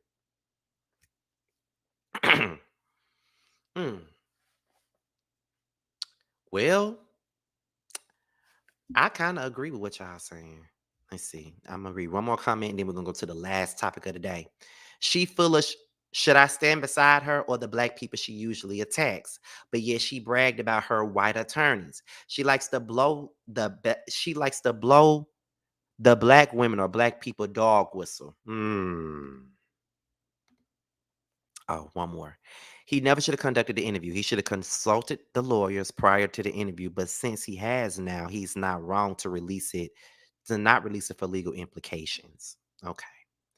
All right. So we're going to go ahead and go to the last topic of the day. And these are two people that I'm so tired of talking about. And that is Blueface and Chrisean. I'm so tired of talking about them. When I tell y'all I'm tired of talking about them, I'm so tired of talking about them. I know y'all probably tired of me talking about them. But apparently this all started when Blueface did an interview where he revealed that he flew to Baltimore days after Chrisean had their baby boy, after she told him that their son had to have a hernia, and had to have surgery. And after he announced that on the interview, that's when Chrisean went the hell off. Okay. So we're gonna get into that first, y'all. Let's get into it. How long did it take you? How did it slap you in your face? I wasn't tripping for real. Like, bullshit. You a motherfucking lie. Everybody, all parties knew what I was doing. So it was like, wait. So you telling me Jay knew you was going? Hold on, because there's been a debate. If you just went without telling Jade, that's why she tripped out.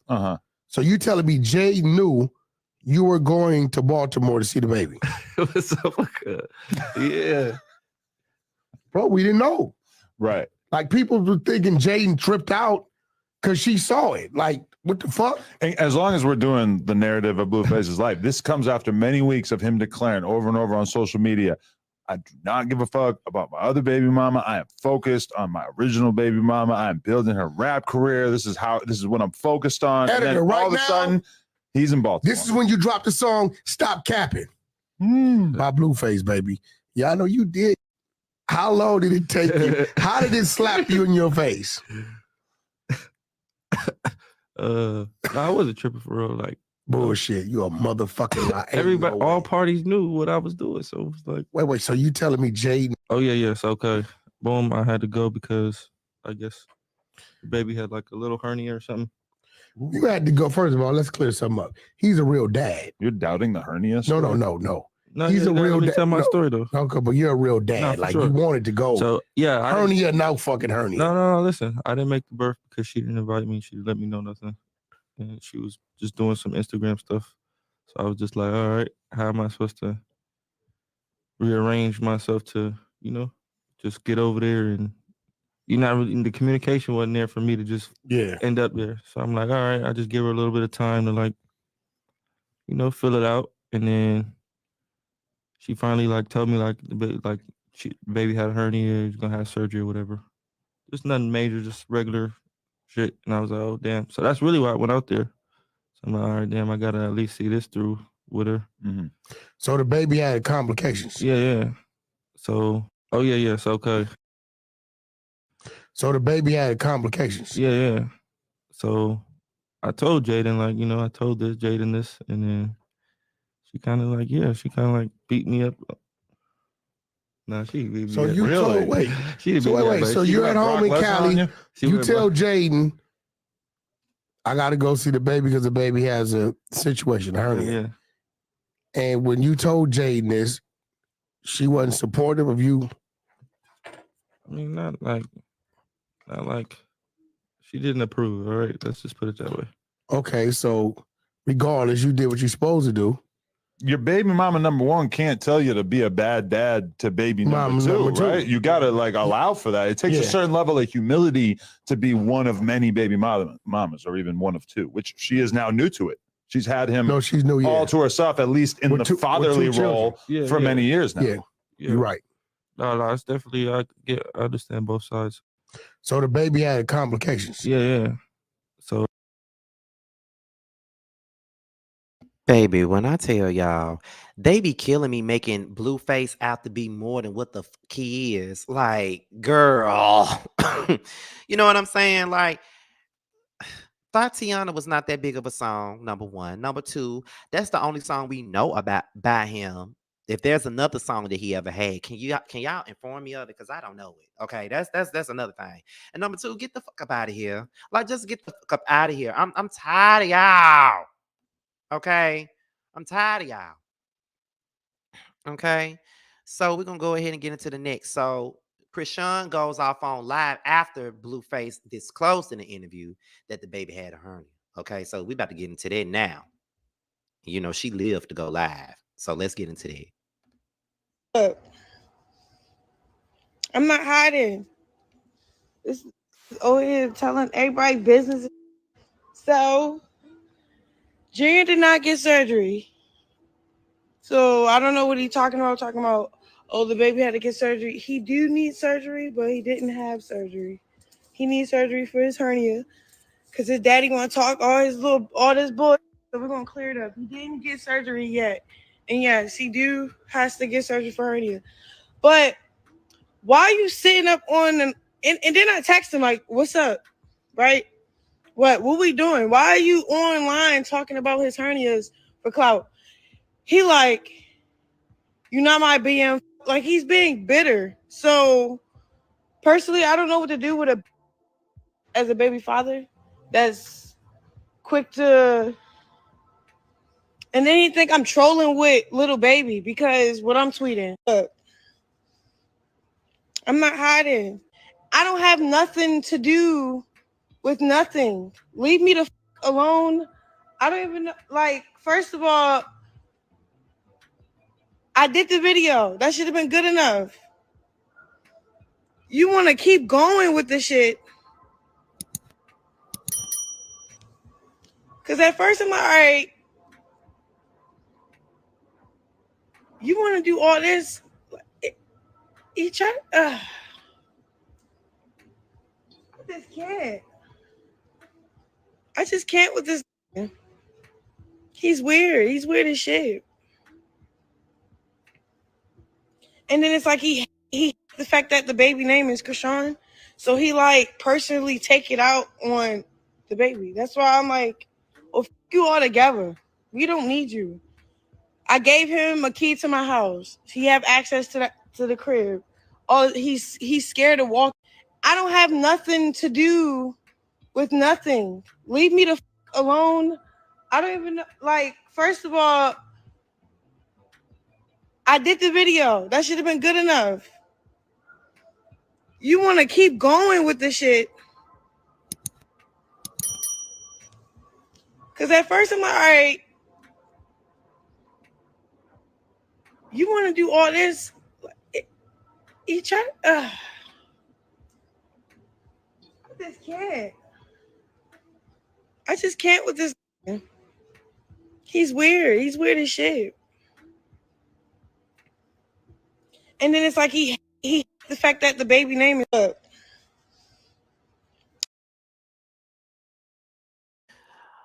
Y'all better stop comparing them to Bobby and Whitney. As toxic as Bobby and Whitney were, we're not gonna do that, honey.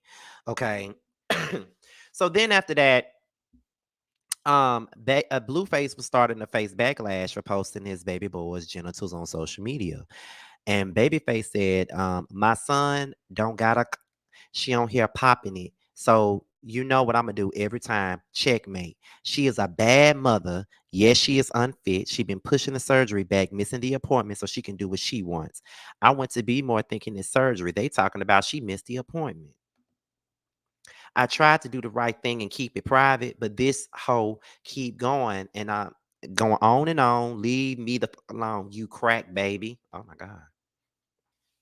So then these are what the tweets are saying now. There's tweets out here saying Blueface needs to be in jail immediately. Okay, immediately.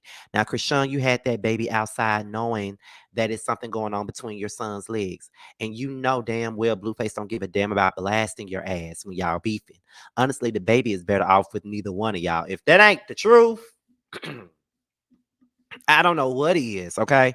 Oh my God, I did not need to see the picture of Blueface and Chrisean's baby genitals. What the is wrong with these idiots?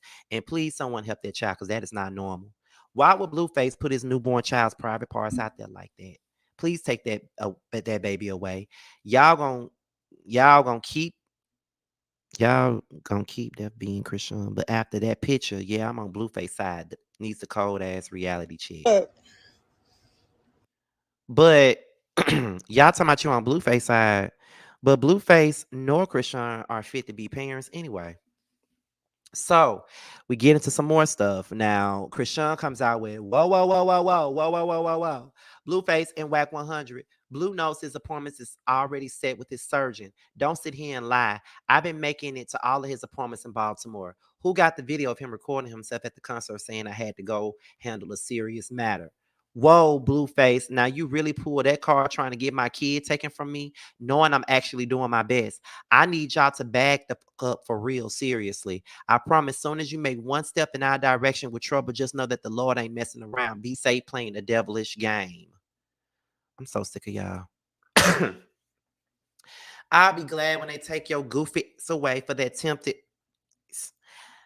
Worry about that probation officer that's trying to send you to jail. Mark my words, y'all. Soon as y'all try to speak up against me, our God will strike you down every time. Now, this is what Wax said. Now, while you guys laughing at Rock, this man's baby is suffering. No way a real hospital allowed a child to leave their supervision. This ain't Zeus. This is real life. Blueface can't find a child to get the baby proper care. This baby is at risk and needs to be in the care of a hospital like right now.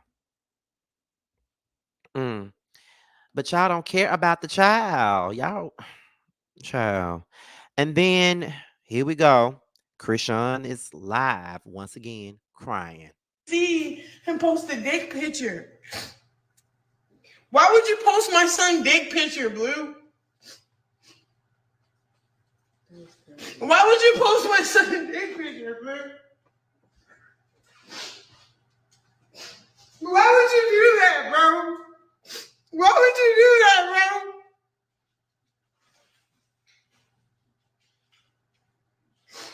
First I'm thinking, cause y'all, I'm thinking he just mad about me not signing to Milf Music for real.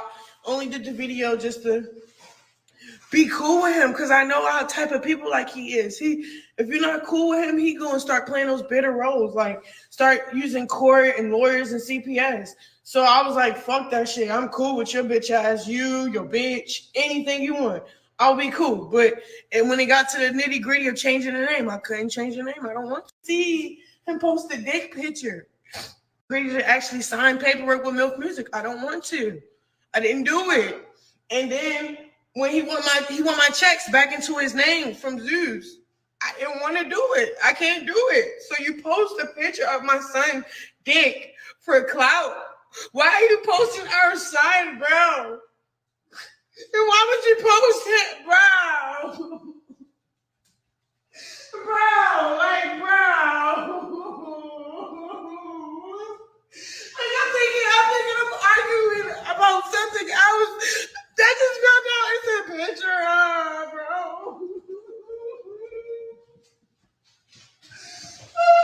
She don't do nothing but cry. My girl, shut the hell up. You don't give up. Bro. Girl, is you really crying or are you adding more Ready to to it? actually sign paperwork with Milk Music. I don't want to. I didn't do it. Okay. And then there's something else that was said. Now Keke Palmer has said something about it on the Neighborhood Talk, and this is what Keke Palmer said. You know what I'm saying? Y'all know we love us some Keke Palmer over here on Scotty by Nature TV. But yeah, so this is what Keke Palmer said.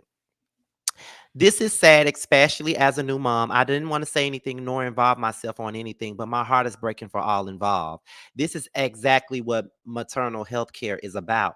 It doesn't matter how you feel about Chrisean before. Now she's a mother, and for that baby, she needs help and proper care. Why doesn't anyone care about her or any of the other mothers that are struggling? She is just one, but the face of many. There are women out here beyond judgment because their kids need them. These are the same kids that end up in the system or worse in jail. Then people are saying, well, he so and so, or they so and so, or they sold drugs. And no one is caring about how it got there. This is how it gets there. My heart is so hurt about this because this is a cycle that continues. Was anyone there to help Chrisean's mother or supporting her through her maternal health care from? How was she able to help her kids as a single mother? We have to care about the mothers if we want to act like we care about the young men and women of today and tomorrow. God knows I'm not perfect, but help these mothers because their children need them. And the children are our future. I'm sorry I had to say something. Cuss me out if you want to, but I mean this from my heart. Being a mother has taught me, if nothing else, to think about someone other than myself as a society. We need to do better by our mothers. There's an epidemic in maternal health care needs for Black women. We have to do something or stop asking questions about the pipeline that leads our youngsters to the streets because they have nowhere else to go. I'm sorry, y'all. That was Keke. So then Chrisean comes out. Keke Palmer, we got each other number. You chiming in like we don't know each other numbers is whatever. JR dad is just somebody that I have to really stay away from. I gave him the benefit of the doubt, but everyone that's speaking on my behalf hit my DM or asked me for my number. But Blueface also got your number too. But you still going on live talking about him and what he got going on. So after that, she apologized to Keke and says, I'm glad Keke entered the chat. Other mothers should uplift other people instead of others. I'm sorry, Keke, I read it wrong and got the pop in my because this is so sensitive right now. I'm just done with people speaking up against me through a sensitive situation right now. I'm sure you are. And then Blueface said, my phone was stolen, but I just got a new one. I'm back.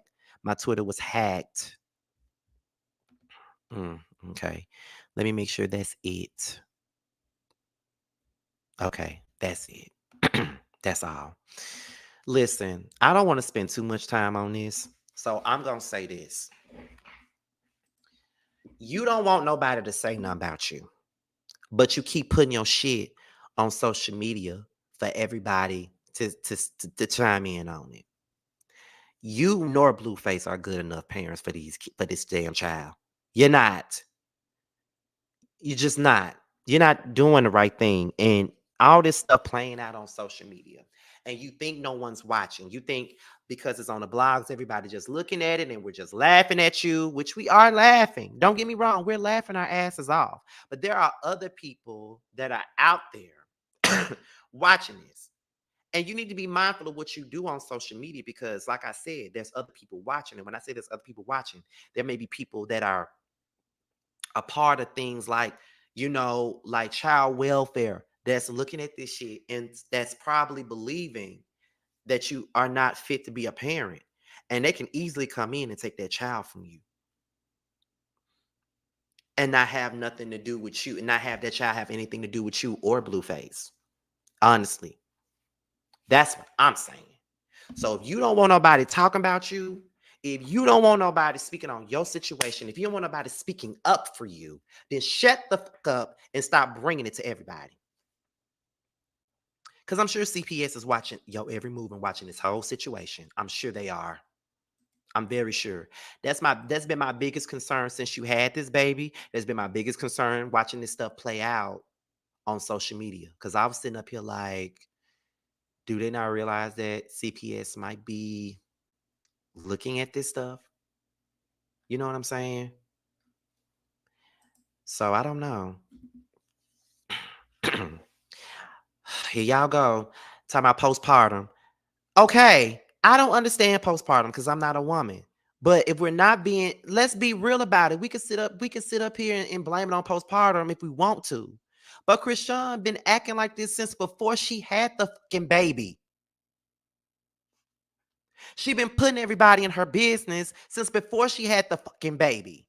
So is it really postpartum or is it a part of who she really is? Because she been doing this before she even thought about getting pregnant by him.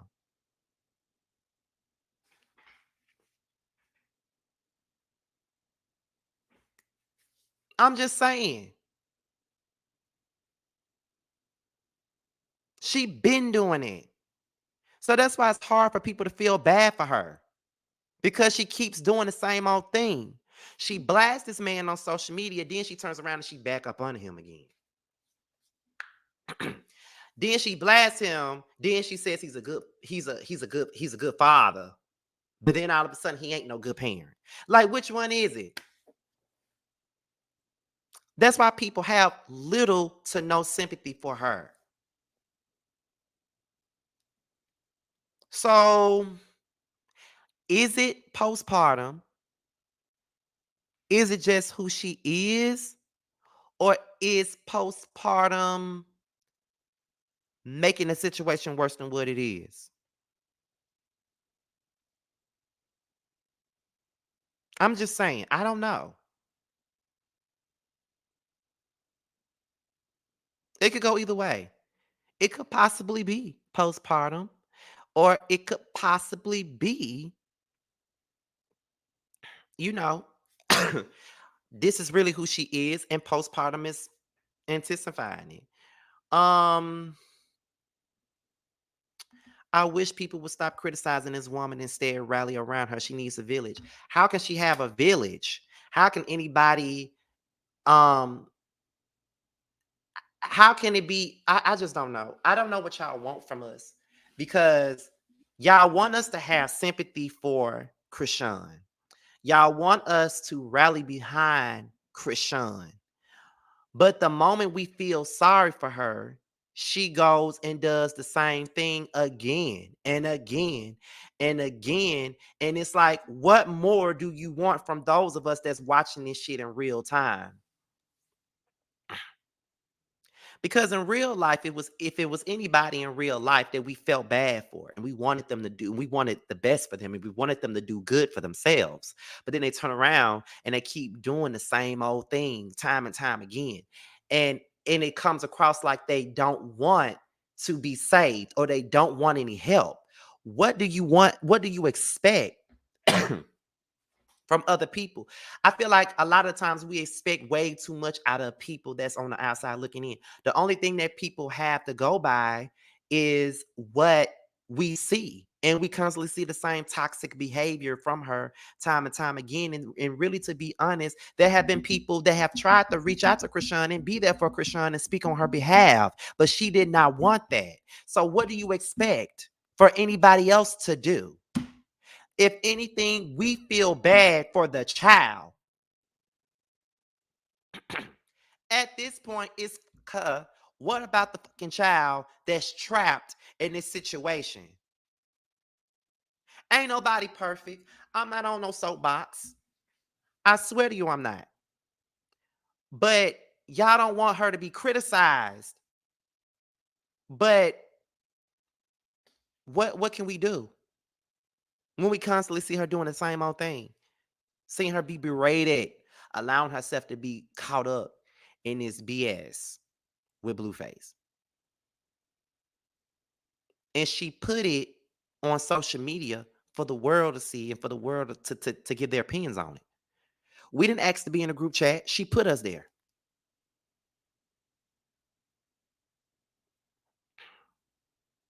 So I don't know. I don't know. It is what it is. That's all I can say about it. So, you know, you might not like my answer to it, but that's just my opinion. I can only go by what I see. So, it is what it is. So, y'all, that's pretty much all we got for Yes for the Mess. I hope you guys enjoyed the show. This show almost went 2 hours. I hope y'all enjoyed the show today. I know I've been gone for like a little over a week. You know, I haven't been doing no videos. You know, I've been trying to get myself together, you know, grieve properly, you know, get my damn voice back because I've been sick too. But I feel like I did a good job today. I didn't really veer off topic and too much or anything like that. But I hope that you guys enjoyed the show. That's all that really matters. Before we go, I want to send a special shout out to Matty Rance. His birthday was yesterday. Y'all know this my big bro. And I love him to death. And I see that he had a great time at the Beyonce concert last night. And we're going to talk about his experience with the Renaissance tour on Friday for Boys Night Out. So we're definitely going to talk about that. Also, shout out to everybody that tuned in to everybody that tuned into 101. I got to keep saying this once again. 101 is a new segment, one of the 3 new segments that's coming out this fall. But this one is starting off already. But shout out to you guys for tuning into 101 with me and Armand. Once again, I got to say this one more time. Very happy about getting that chance to finally collaborate with one of my faves. He's definitely one of my favorite people. I enjoyed it. I felt like I got to see Armand in a different way because that's what this whole interview was about. It was about getting to know him differently and seeing him in a different light instead of seeing the same old thing all the time. You know what I mean? And you know, when you got majority of the people that loved the interview and you got some that didn't like it. They felt like it was boring. They felt like I didn't ask the right questions. And, you know, it's absolutely okay. People are going to feel however they want to feel. But I definitely enjoyed talking with Armand. That's one of my favorite YouTubers. So I was blessed to have that moment. It's over 7,000 views too. So thank you guys for tuning in. Next week, though, 101 will be returning next week. Next week, 101 is going to be like a bi-weekly type of thing. It's going to be a bi-weekly show. You feel what I'm saying? It's going to be bi-weekly. So it's gonna be on the weeks that Boys Night Out is not coming on, like the weeks that like this week Boys Night Out comes on. But next week it will be 101 again. Okay? It's gonna be 101. So yes. So next week will be 101. And I'm trying to get I'm trying to get what I need to get right quick so I can put it up here on the screen so I can really announce it because I haven't announced it just yet. And I just talked about it just a little bit, but I haven't necessarily announced it, but I want to announce it for you guys. I'm not this is probably gonna be the only time I talk about it right now. I'm probably not gonna promote it no more until next week. But I just want y'all to get prepared because I am very much so excited about 101. Like I said, 101 is about 10